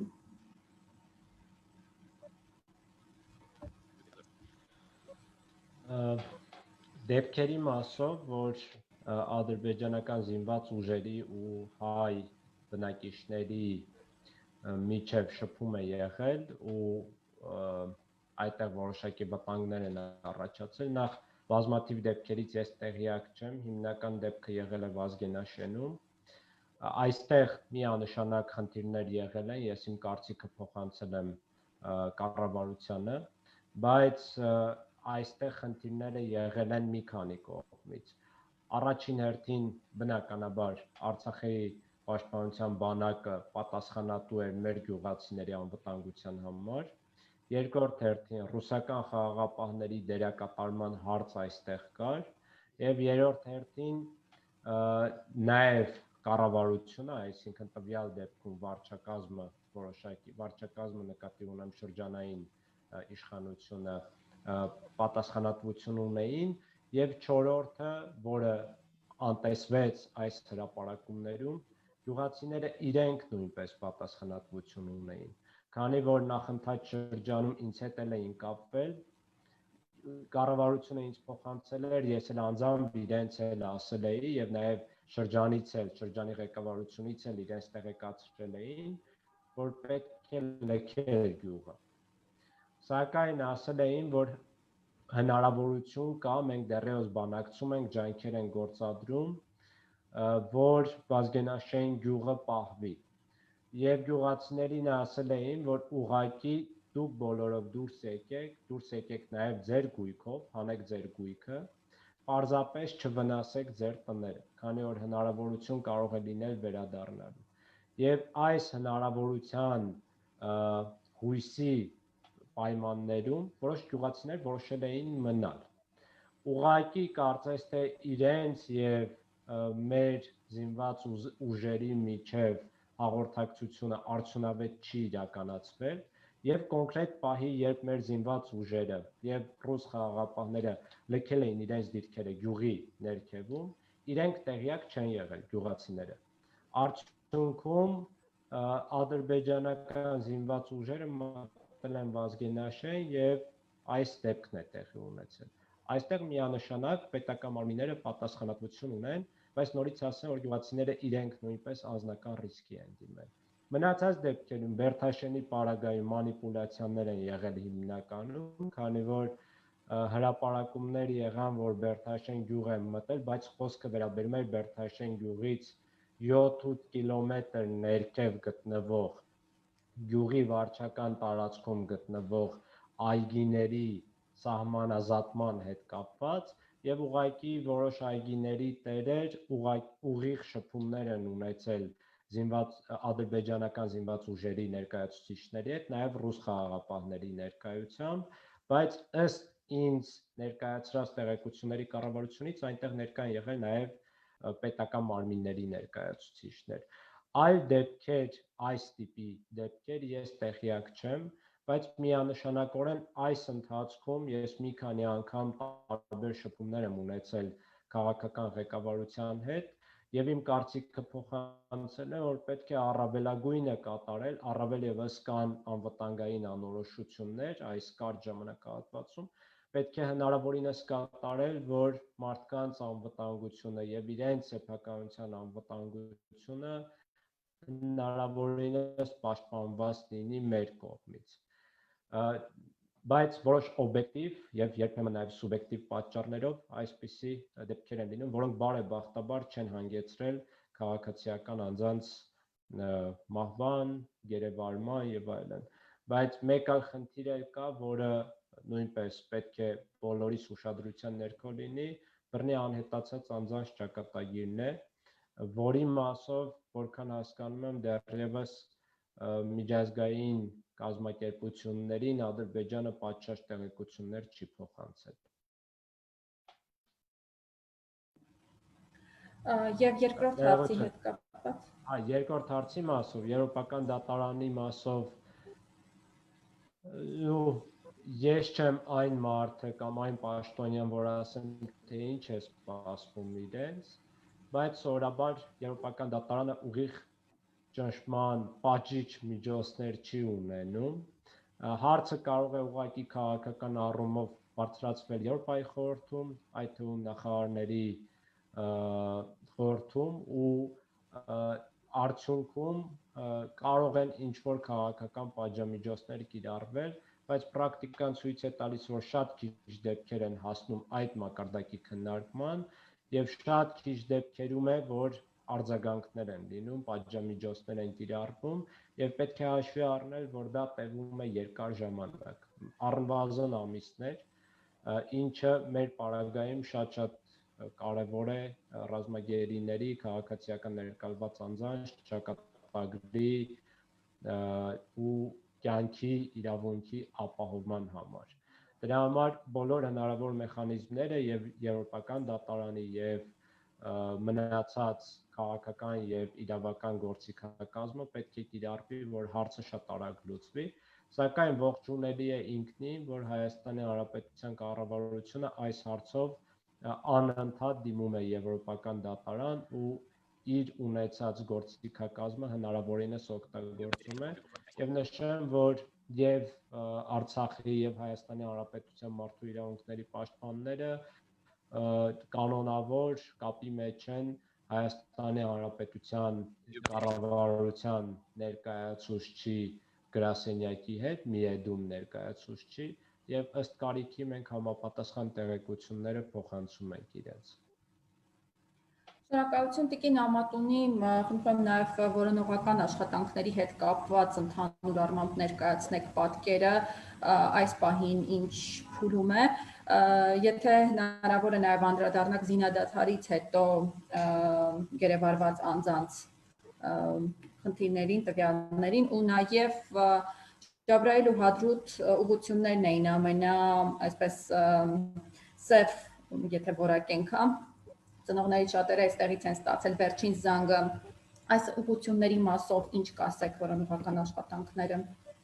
հենց այս ուղղությամբ ինչ են։ Ինչ վերաբերում է գործողություններին, որոնողական աշխատանքներին, ինչպես սկզբից մենք քննարկման մենք արձանագրեցինք, այո, սկիզբը դրվել էր նոյեմբերի 13-ից եւ աշխատանքները շարունակվում են ամենօրյա ռեժիմով։ Մեր կազմակերպությունը անմիջապես չի ներգրավված չի որոնման աշխատանքներում, սակայն ներկա է երկու կողմից որպես չեզոք միջնորդ եւ շարունակաբար, այո, նաեւ բացի դրա ներկա գտնվելուց արտահանձման հիմնական փուլում նաեւ խորհրդատվական ծառայություններ է տրամադրում օրինակի համար տեղի փորձագիտական, դատաբժշկական փորձագիտական կառույցներին եւ մասնագետներին, մենք ունենք համապատասխան մասնագետներ, որոնք կան, որ մեր համակարգում են եւ գտնվում են նաեւ նրանցից մեկը Ստեփանակերտում օրինակ։ Ինչ վերաբերում է ընթացքին եւ տեղանքին, այսպես ասած, իրականում այս տեղեկություններով հիմնականում կիսվում են կողմերը եւ այստեղ Հայաստանում պատասխանատու կողմը, ինչպես նաեւ նշեցինք, Պաշտպանության նախարարությունն է իր համապատասխան հատուկ հանձնաժողովի շրջանակներում, որը առաջարկում տրամադրում է նաեւ տվյալներ կապված հնարավոր տեղանքի եւ առաջարկում ժամկետներ եւ հնարավորություններ այդ աշխատանքները շարունակելու այլ ուղղություններով եւս մենք տեղյակ ենք բնականաբար բոլոր այն խնդիրների կապված բացի այն արդեն իրականացրած աշխատանքների տեղանքից նաեւ դեպի հարավ գնացող հատվածի մասով եւ իհարկե քննարկում ենք նաեւ կողմերի հետ այն բոլոր ասպեկտները, հնարավորությունները, որտեղ մենք կարող ենք աջակցություն տրամադրել եւ մեր միջնորդական դերը իրականացնելով աջակցել, որպեսզի աշխատանքները կատարվեն նաեւ այս ուղղություններով, սակայն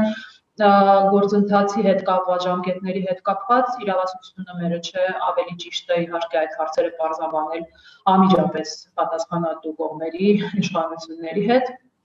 Ինչ վերաբերում է գերեվարված անձանց, այդ արձանագրությունից հետո, այդ եռակողմ դրանից առաջ էլ մենք սկսել ենք արդեն որոշակի թվով անձանց այցելել եւ իդեպ այո, պարոն Բեգլարյանը նշեց նաեւ օգտվելով այն տվյալներից, որոնք տրամադրում են գործընկեր կազմակերպությունները եւ իշխանությունների ներկայացուցիչները կողմերում, սակայն այո, մենք նշում ենք նաեւ, որ կողմերը դեռևս մեզ չեն տրամադրել ամբողջական ցուցակը կամ պատկերը, թե քանի քաղաքացիական անձ կամ եւ զինվորական գտնվում է կողմերում, տեղեկությունները, որոնք մենք ենք դրա բարձրաբանում եւ ուղղում կողմերին, որպեսզի ստանանք համապատասխան հաստատումներ, թույլ են տալիս ստանալ հնարավորություն տեսակցելու որոշակի թվով անձանց, սակայն մենք ակնկալում ենք եւ կոչով եւ երկխոսության միջոցով դիմելով կողմերին, որ մինչև մենք չստանանք ամբողջական պատկերը, իհարկե դժվար կլինի մեզ էլ ամբողջական նաև պատկերացում կազմել, որոնք են այդ իրական թե թվերը, թե որտեղ են այդ մարդիկ եւ ինչպես մենք կարող ենք նրանց նույնպես տեսակցել եւ նաև իհարկե այստեղ շատ կարեւոր է, որ սա ոչ միայն ժեստ է իշխանությունների կողմից, այլ առաջին հերթին իրենց պարտավորությունը եւ մեր կազմակերպությունը ունի այդ մանդատը դիմելու կողմերին ստանալու ամբողջական ծավալով տեսակցության հնարավորություն պահվող անձանց, լինեն նրանք զինվորականներ, թե քաղաքացիական անձինք։ Հիմա այժմ գրեթե պարբերաբար, գրեթե ամեն օր ստանում ենք տեսակցության հնարավորություն եւ այո, իսկապես այցելում ենք մի շարք մարդկանց եւ հարազատների հետ ենք ապահովում իրենց կապը եւ ակնկալում, որ այո, այդ հնարավորությունը կստանանք նաեւ տեսակցելու ավելի մեծ թվով անձանց, ենթադրելով, որ նրանք բնականաբար ավելի շատ են, քան մենք այս բային ունենք հնարավորություն նրանց տեսնելու։ Եվ եթե հնարավոր է նաև անդրադառնանք այստեղ գտնվող խնդրեմ բան։ Ուղղակի հավելում, քանի որ մարդկանց մոտ հետաքրքրությունը մեծ է, երկու բան, մեկը գործընթացի առումով, մյուսը այս պահին կոնկրետ վայրերի մասով, թե որտեղ են աշխատանքներ կատարվել, որպեսզի իմանան ու անորոշությունը մի քիչ ավելի քիչ ցրվի։ Նախ վերջին օրերին արդեն աշխատանքներ կատարվում են հարավային թևում նույնպես, այսինքն Հադրութի ուղղությամբ։ Ինչպես նշեցի, կան դեպքեր, որ մեր փրկարար ծառայության եւ նաեւ Կարմիր խաչի ներկայացուցիչները շրջայցեր են ունեցել, որոնողական աշխատանքներ հաջողություններ չեն եղել։ Եղել են դեպքեր, որ Մարտունու ուղղությամբ իրենց վերահսկողության տակ գտնվող տարածքներում եղել են նաև դեպքեր, որ գտել են մարմիններ, բայց նաև եղել է դեպք, մեզ է փոխանցել մարմիններ հատկապես Հադրութի Վանք գյուղից, այսինքն այս ուղղությամբ արդեն կան փոխանակված կամ գտնված մարմիններ եւ այստեղ կուզեի անդրադառնալ նաեւ ինքնության բարձման, բացահայտման գործընթացին, որպեսզի բոլորը հասկանան, թե ինչպես է կատարվում։ Նախ փոխանցվում է համապատասխան դատաբժշկական մարմին, այստեղ փորձում են ինքնությունը պարզել, լուսանկարում են, քննություն է անցկացվում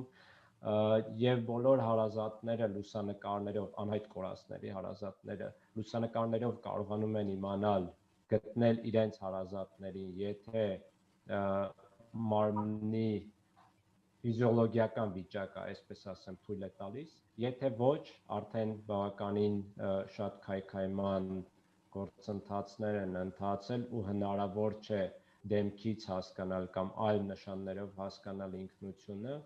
արդեն տվյալ մարմիններից վերցվում են DNT անալիզներ եւ նաեւ անհայտ կորածների հարազատներից են DNT անալիզներ վերցվում եւ արդյունքների պարզ լինելուց հետո համեմատում են առկա տվյալների բազաների հետ ու այդպես բավականին շատ դեպքեր կան պատերազմի ընթացքում էլ, պատերազմից հետո էլ, որ անհայտ կորածների հարազատները գտել են իրենց հարազատների մարմինները։ Այսինքն հիմա մենք ունենք արդեն, ես հստակ թիվ չգիտեմ, բայց ունենք կոնկրետ թվով մարմիններ անհայտ կորածների, որոնց ինքնությունը պարզված չէ եւ սպասում ենք DNT անալիզների արդյունքների եւ ես մեծ հույս ունեմ, որ առաջիկա օրերին ու շաբաթներին նրանց հարազատներն էլ իրենց կգտնեն ու արդյունքում անհայտ կորածների թիվը կնվազի կամ ոմանց ճակատագրերը արդեն պարզ կլինեն։ Սա կարևոր է պարզաբանել հասարակությանը։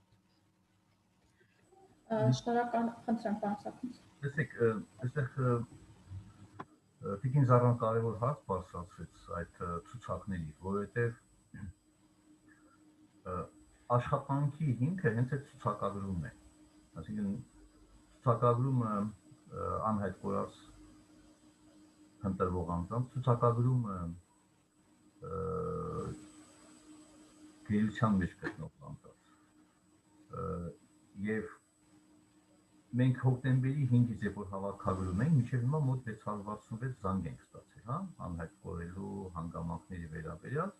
Իհարկե այդ ընթացքում ցուցակի մի մասը արդեն ցուցակից դուրս են եկել մարդիկ, մոտ 52 օր արդեն ողջ են հայտնվել, այսինքն հոկտեմբերի 5-ից հետո այդ ցուցակի վարման ընթացքում 52 հոգի ողջ է արդեն հայտնաբերվել է։ 43 մարմին է արդեն նույնականացվել պարոն Բեգլարյանի կողմից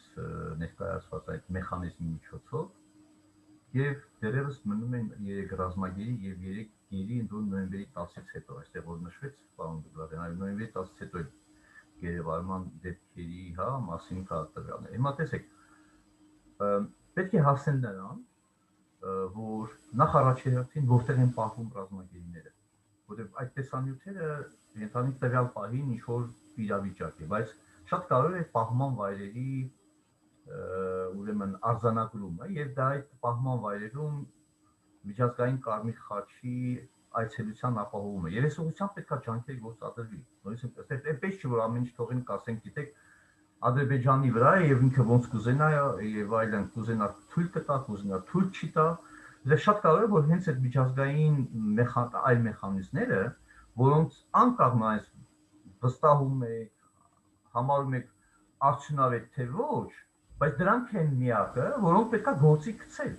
հա, առնվազն մշտադիտարկման մեխանիզմներ կան, հա, այդ ուրեմն թեժ այցելությունների հնարավորություններ կան, մեխանիզմներ կան, այսինքն սա մի կողմից, մյուս կողմից մեր մոտ պետք է հստակ լինի, այսինքն մեր մոտ պետք է լինի ցուցակ թե հայ ուրեմն անհայտ կորած, հա, եթե բազային ասենք թե անհայտ կորածների ցուցակ, որից ինչ որ մի մասը հայտնաբերվում է դասակարգվում որպես ռազմագերի, մի մասը դասակարգվում որպես զոհված, եւ դա պետք է վարվի, որի հիման վրա աշխատանք կատարի միջազգային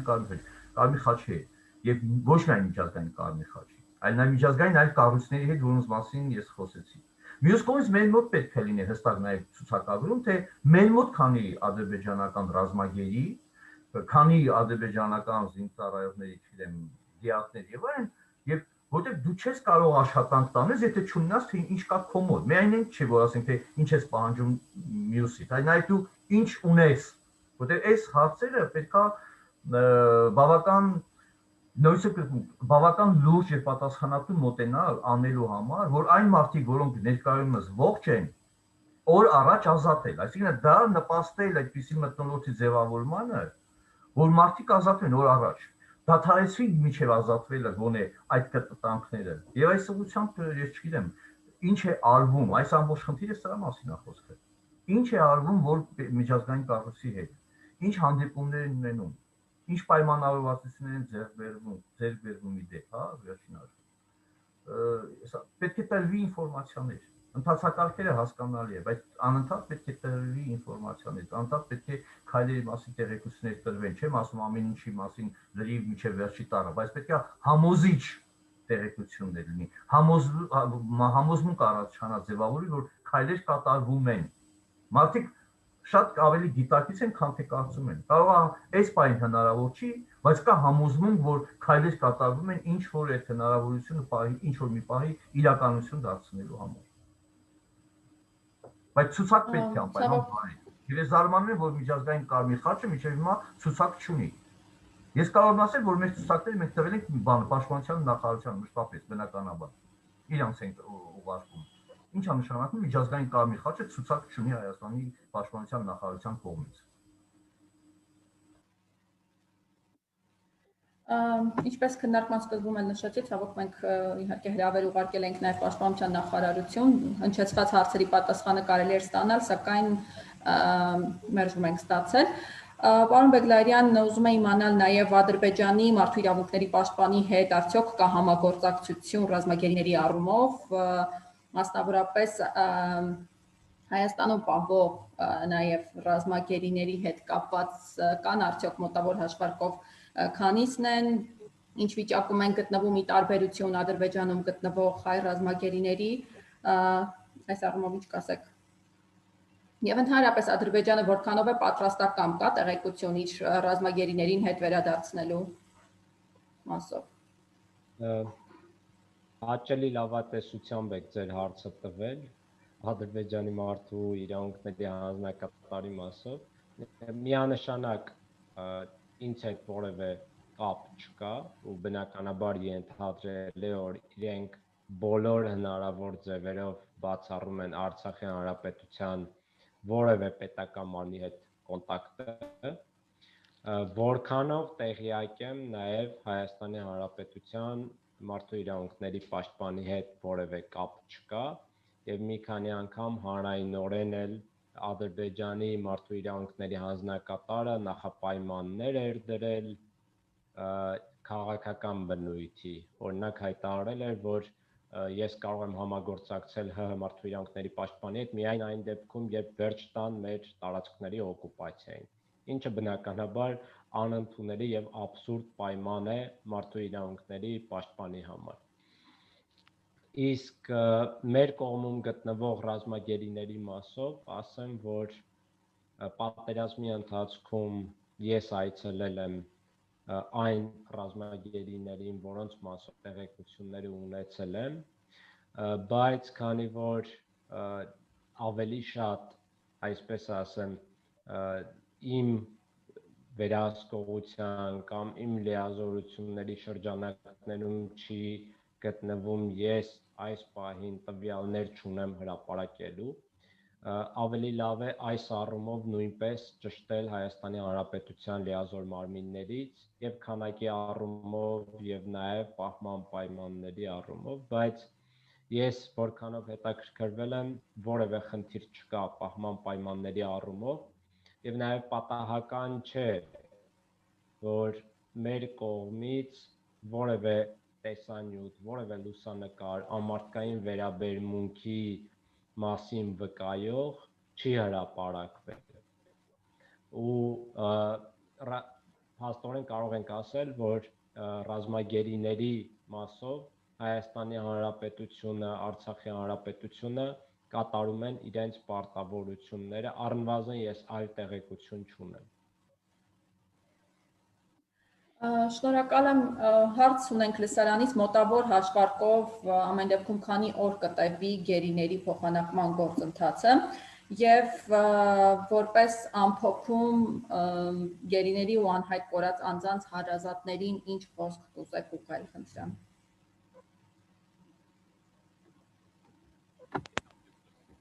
Կներեք ում էր ուղղված հարցը, ինձ, թե բոլոր բանախոսներին։ Ես կարող եմ ասել իմ մասով, թե որքան կտևի, ես շատ կուզեի, որ հենց այսօր ավարտվեր եւ բոլոր ռազմագերիները, քաղաքացիական ներկալված անձինք, բոլոր անհայտ կորածները վերադառնային տուն։ Ես անձնապես շատ լավ եմ հասկանում նրանց իրավիճակը։ Ես անձնապես ընտանիքների ողբերգությունը շատ լավ գիտեմ ու նաև անորոշությունը, ու անկեղծորեն եմ ասում, որ իմ լիազորությունների շրջանակներում եւ դրանից դուրս ինչ հնարավոր է ուղղակի մարդկայնորեն առավելագույնը փորձում եմ կատարել եւ տեղեկությունների մշակման մասով եւ տարբեր մարմինների միջև կապի արդյունավետության բարձրացման մասով եւ Կարմիր խաչի ու պետական մարմինների միջև համագործակցությունը խթանելու մասով, բայց ցավոք սրտի լայն առումով դեռևս արդյունքները մեծ չեն։ Իհարկե հնարավոր է եղել մարդկային կյանքեր փրկել, բայց սա դեռ բավարար չէ։ Ու կարող եմ ասել, որ ժամկետները անկանխատեսելի են, կախված են առաջին հերթին ադրբեջանական կողմից, սակայն մենք մեր մասով գոնե առավելագույնս պետք է կատարենք, նաև մեր միջազգային գործընկերների միջոցով էլ, որ արագ եւ արդյունավետ կերպով հանգուցալուծում ստանան բոլոր այս մարդասիրական հարցերը։ Իսկ թե ինչ ասենք անհայտ կորածների հարազատներին, ուղղակի ամրություն եւ համբերություն եմ մաղթում նրանց, համոզմունք եմ հայտնում եւ վստահեցնում եմ, որ ես իմ մասով, Հայաստանի Հանրապետության մարդու իրավունքների պաշտպանը իր մասով հնարավորինս կատարում ենք աջակցելու այս գործընթացներին եւ նաեւ հորդորում եմ զգույշ լինել մանիպուլյացիաների, սպեկուլյացիաների հարցում, քանի որ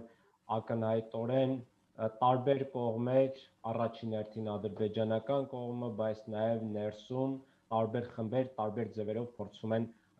տարբեր նպատակներով սպեկուլյացիաներ ու մանիպուլյացիաներ անել։ Եվ սա առաջին հերթին ազդում է մարդկանց հույզերի վրա, մարդկանց ապրումների վրա, որոնք անհայտ կորած հարազատներ ունեն։ Դրա համար խնդրում եմ զգույշ լինել եւ չտրվել նմանատիպ մանիպուլյացիաների։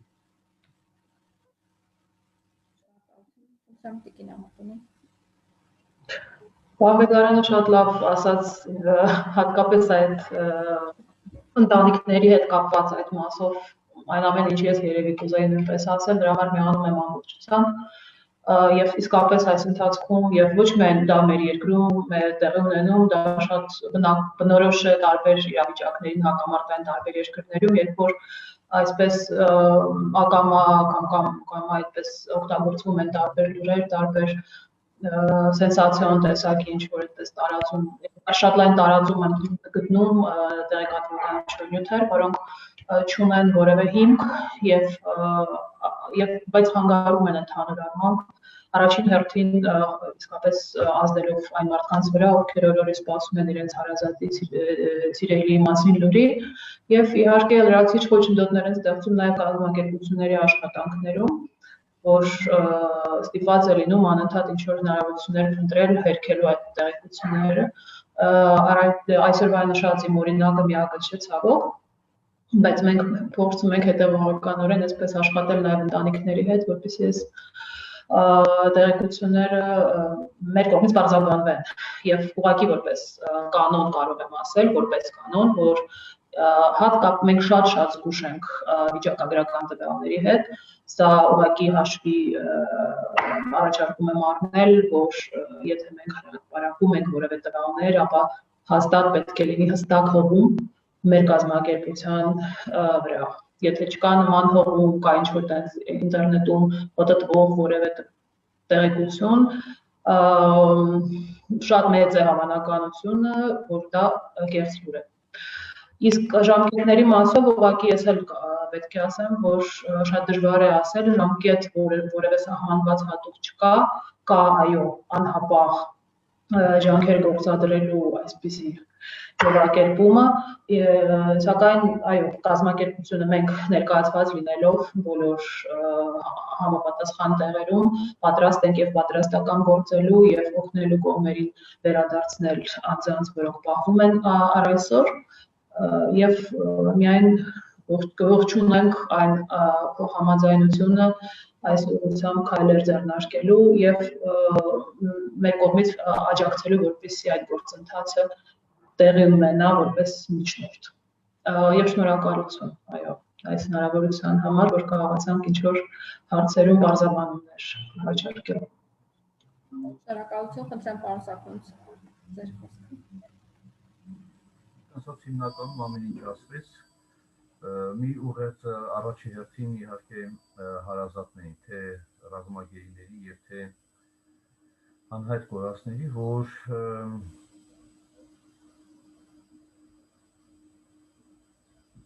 իհարկե պետք է պահանջները ներկայացվի իշխանությանը եւ իշխանությունն է պարտավոր, բայց իշխանության նաեւ պետք է պահանջներ ներկայացնելով միաժամանակ թույլ չտալ, որպեսզի այդ խնդիրները դառնան քաղաքական շահարկման թեմա, օգտագործման եւ դա իրապես շատ ճղճի, կներեք, ուրիշ բառ չգիտեմ, անկամ այս թյուն կողմից կլինի։ Թե որ ինչ նպատակով կլինի, հակառակորդի կողմից, չգիտեմ, ներքաղաքական ինչ-որ կամ իշխանության ինչ-որ ներկայացնի եւ այլն, դա պատասխանատվություն է այդ մարդկանց հանդեպ։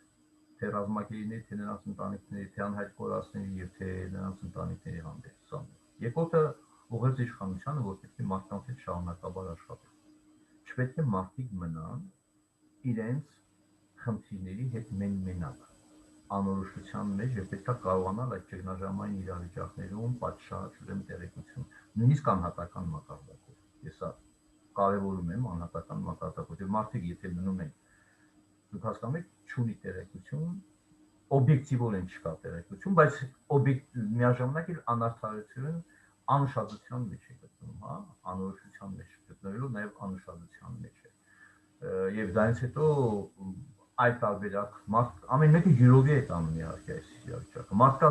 լռում է, մարդկա այն ասած ցավը մեջն է անում, բայց մարդիկ չպետք է մենակ մնան, սա է ամբողջ խնդիրը եւ բոլոր դեպքերում պետք է նույնիսկ ինչ-որ կերպ հավաքվել, քննարկել, չգիտեմ, կիսվել կամ նույն հոգեբանները կամ սոցիալական աշխատողները, սա ես կարծում եմ, որ իշխանությունը պետք է ջանքեր գործադրել, բայց մյուս կողմից էլ նույնիսկ ինքնին հարազատները պետք է սպասեն, սա շատ կարևոր է, սպասեն, բայց հույսով եւ իհարկե նաեւ սկզբունքորեն, հա, հարցադրումները ներկայացնելով, բայց ամեն օր դա հնարավոր չի։ Մյուս կողմից էլ իշխանությունը պարտավոր է ընթացքում պարբերաբար տեղեկություններ կա ջանքեր կիրառված ջանքերի մասին։ Ջանքերն շատ դժվար ասել ժողովուրդ։ Դա առաջի եւ ցավոք սրտի մի բան էլ ասեմ։ Մենք այդպես էլ Ղարաբաղյան առաջի պատերազմից հետո կամ պատերազմի հետ կապված ցավոք սրտի շատ դասեր, շատ ուրեմն որոնք արձանագրվեցին, այդպես էլ չսովորեցինք, այդպես էլ հաշվի չառանք։ Նաեւ թե անհայտ կորածների, թե ուրեմն ռազմագերիների, թե նրանց ընտանիքների հոգեբանական աշխատանք կանելու եւ այլն ինստիտուտների կառուցը առանձին խոսակցության թեմա է իհարկե, բայց հերթական անգամ մենք առնչվում ենք այդ խնդիրներին եւ այս անգամ իհարկե պետք է մենք նաեւ արժանապատվորեն այս ամեն ինչը հաղթարենք։ Հասկանում եք, շատ կարևոր է թե ինչպես ենք մենք պահում մեզ, ինչպես են նաեւ վերաբերվում այդ մարդկանց արժանապատվության նկատմամբ։ Սա հիմնական հարց է եւ ոչ իմանում իհարկե դժվար է այս պահին որևէ կոնկրետ բան ասել, որտեղ ջանքեր պետք է գործադրեն, բայց ջանքերի գործադրելու մասին պետք է հստակ ասել։ Շնորհակալ եմ շատ, հարգելի բանախոսներ։ Ես հիշեցնեմ, որ մեդիակենտրոնն անցկացրեց առցանց քննարկում գերիներ ու անհայտ կորածներ, ով է զբաղվում նրանցով թեմայով։ Մեր բանախոսներն էին Արտակ Բեգլարյան, Արցախի մարդու իրավունքների պաշտպան, Զառա Ամատունի, Հայաստանում Կարմիր խաչի միջազգային կոմիտեի պատվիրակության հաղորդակցման եւ կանխարգելման ծրագրերի ղեկավար եւ Արթուր Սաքունց, Հելսինկյան քաղաքացիական ասամբլեայի Վանաձորի գրասենյակի ղեկավար։ Հազար ներողություն, մի կարճ Խնդրեմ, պարոն Բեգլարյան։ Շատ կարևոր հարցի ու հպանցիկ անդրադարձանք, շատ շնորհակալություն եւ Տիկին Ամատունուն եւ պարոն Սաքունցին ավելումների, կարևոր շեշտադրումների համար։ Այո, հասարակությունը եւ հատկապես անհայտ կորածների, գերիների հարազատները պետք է պահանջեն, որ իշխանությունները օր առաջ արդյունք ապահովեն։ Իշխանությունները պետք է ոչ մի քայլում չհապաղեն ու առավելագույնս արդյունավետորեն պետք է գործեն բոլոր լծակները կիրառելով, նաև ռազմավարական հաղորդակցության մասին չմոռանալով, բայց մի շատ կարևոր նրբություն, որ ուղղակի հարազատներին ու հասարակությանը խնդրում եմ ու հորդորում եմ, որ շատ դեպքերում չհանրայնացնել տեղեկությունները անհայտ կորածների մասին, անձնական տեղեկությունները։ Օրինակ հաճախակի տեսնում ես Facebook-ում հրապարակում են լուսանկար եւ ասում են, որ իմ հարազատը իմ տեղեկություններով այսինչ հատվածում թաքնվել է։ Եվ սրանով իրենք կարող են իրենց հարազատի ճակատագրի վրա բացասական ազդեցություն ունենալ։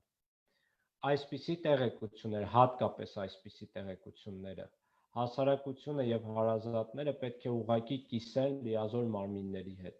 Կարմիր խաչի հետ, Պաշտպանության նախարարության հանձնաժողովի հետ, ըստ կարիքի մարդու իրավունքների պաշտպանի հետ կամ իրավապաշտպան կազմակերպությունների հետ, բայց երբեք չպետք է հրապարակայնացնել, քանի որ ադրբեջանական կողմը շատ ուշադիր հետևում է մեր սոցցանցերին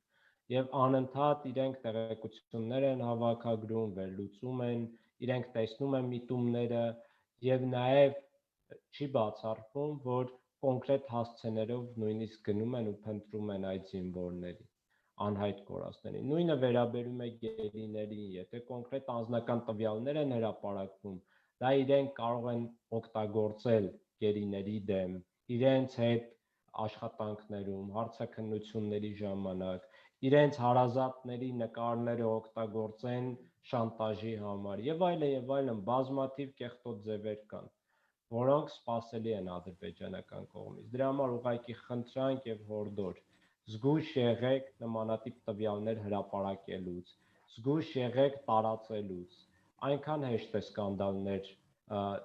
ունենալ, սկանդալներ տարածել։ Ես էլ բավականին շատ տեղեկություններ ունեմ, որ կարող եմ հրապարակայնացնել եւ դառնալ Facebook-ի ամենաշատ տարածվող պրոֆիլը, այսպես ասեմ։ Բայց ես դրանով վնաս կհասցնեմ մարդկանց ճակատագրերին, մարդկանց ապրումներին։ Դրա համար զգույշ եղեք ուղղակի եւ հատկապես ձեր հարազատների համար զգույշ եղեք։ Պարոն Բեգլարյան, դուք նշեցիք անձնական տվյալների մասին, լրատվամիջոցները եւս անդրադառնում են, ինչ խորհուրդ կտաք նաեւ լրատվամիջոցներին, ներկայացվում են եւ անձնական տվյալներ եւ ինչպես է գերեվարվել։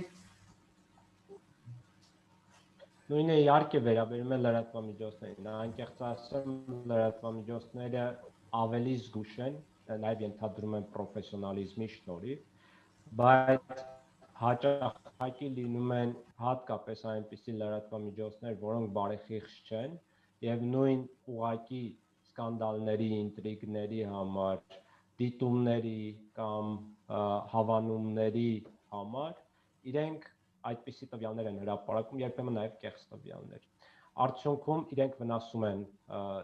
գործընթացին, վնասում են մարդկանց ճակատագրերի պարզաբանմանը, բացահայտմանը կամ ուղղակի ավելացնում են հարազատների եւ ամբողջ հասարակության տառապանքը։ Իմ խորհուրդը նույնպես լրատվամիջոցներին սա է, որ զգույշ լինեն այս հարցում եւ աշխատեն պատկան մարմինների հետ, որտեղ կասկածում են, որ չարժե հրապարակում ունենալ, չպետք է հրապարակել։ Մարդկային կյանքը, մարդկային նույնիսկ մեկ հույզը ավելի կարևոր չէ, քան որևէ լրատվամիջոցի միլիոնավոր դիտումները կամ հավանումները։ Չպետք է որևէ ձևով թերագնահատել մարդասիրական հարցերը։ Ժողովուրդ ջան, լրագրողներ ջան, Facebook-յան ակտիվիստներ, Facebook-յան կամ այլ սոցցանցերի օգտատերեր, ձեզ համար առաջնահերթը պետք է լինի մարդու իրավունքները, մարդկային արժանինքները, մարդու ապրումները եւ դրա համար բոլորս պետք է այս տեղեկատվական հիգիենան պահպանենք եւ նաեւ սա մարդու իրավունքների ուղիղ հարց է։ Շնորհակալ եմ հարգելի բանախոսներ, շատ արդյունավետ, հետաքրքիր, օգտակար քննարկման համար, հուսով ենք խորհուրդները հնչեցված հասու կլինեն հանրությանը։ Խնդրեմ Տիկին Ամատունի լրացում ունեք։ Շնորհակալություն։ Շատ լավ։ Շնորհակալ եմ հարգելի բանախոսներ, հաջողություն մաղթենք գործընթացին, շուտապույտ վերադարձ մեր ռազմագերիներին, որոնողական աշխատանքի գործընթացին եւս հաջողություն մաղթենք։ Շնորհակալ եմ, հաջողություն։